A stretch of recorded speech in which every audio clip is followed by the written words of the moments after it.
Thank you, President. The Premier has made no secret of her intention to make Victoria the data centre capital of the Asia-Pacific region.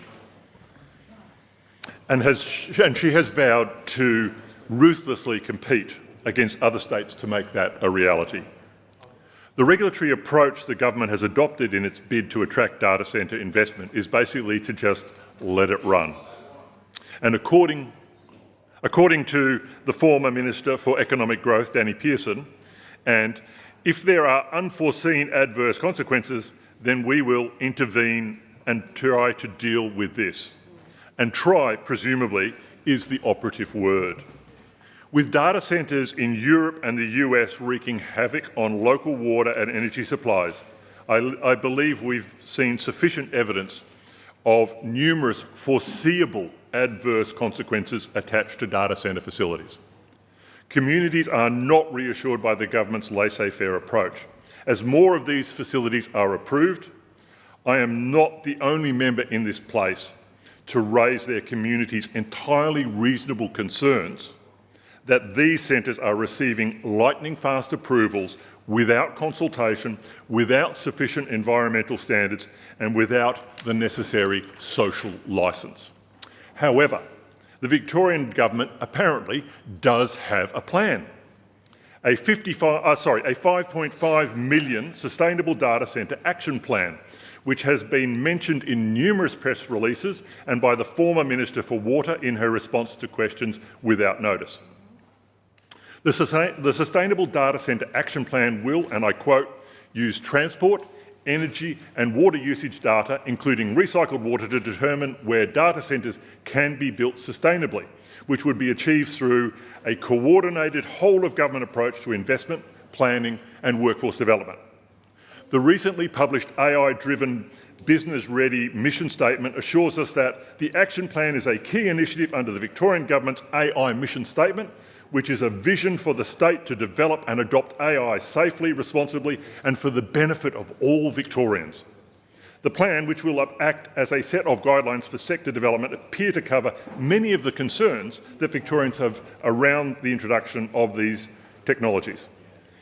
It also tells us, the whole-of-government approach to investment, planning and workforce development will purportedly deliver coordinated infrastructure, land and connectivity, energy innovation and grid readiness, sustainable water security and management, a skilled and future-ready workforce and strengthened leadership and coordination.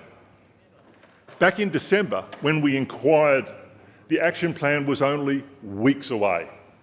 Since then, we have seen repeated statements from government and on the Department of Jobs, Skill, Industry and Regions website that this plan has been completed and is being applied.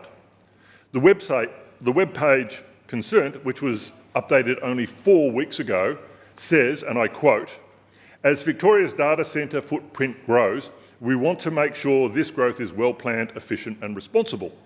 The Sustainable Data Centre Action Plan sets out how we will achieve this through a coordinated whole-of-government approach to investment, planning and workforce development."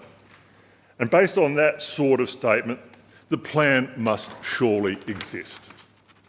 The only problem is that the plan doesn't seem to be available. As I said, it's referenced repeatedly in the government's website, on the government's website and in various media releases. Yet it's not downloadable, and multiple calls to ministerial staff and departmental contacts have either resulted in no greater clarity or a suggestion that it's either not been produced yet or it's for internal government use only. Really? Given the growing community concern and the urgent need for some parameters around the sector, let's recognise that's a fact. I mean, last month the government announced the approval of a gigantic data centre at Fisherman's Bend that had been approved with little or no consultation only 75 days after it had been lodged with DTP. If this is a plan to truly benefit Victorians, if it is to respond strategically to the many very valid concerns that the community has, the government should be happy to release it publicly so that all Victorians can see how this government will both ensure the maximising of returns to the community while concurrently addressing the very real environmental threats posed by these so-called factories of the future. We recognise this is important technology. We are not being Luddites here, but we are saying unequivocally this should be done with a social licence and a consciousness of the social consequences of doing it.